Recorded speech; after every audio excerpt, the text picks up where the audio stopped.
Hello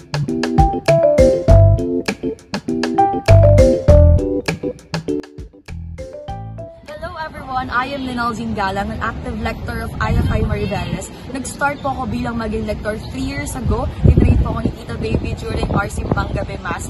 Ngayon po, nagsisilbi na po ako bilang mag-serve sa inyo during our High Masses kasama po ng ating Obispo Maximo, bishops, mga pare at syempre ng ating mga deacon. I am Linalzine Galang na bumabati sa inyo ng Happy 120 Founding Anniversary IFI. Lagit lagi para sa Diyos at para sa bayan. Palayan na lang. Ako po si Evangeline Baby Ramos. Isa po ako sa lector ng ating simbahan.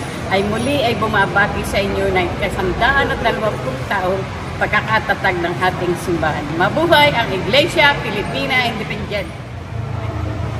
Mula sa hanay ng mga lektor ng ating simbahan, ako si Cedeline, kaisa ng aking pamilya, ay bumabati ng ika-120 taong anibersaryo IFI Mariveles.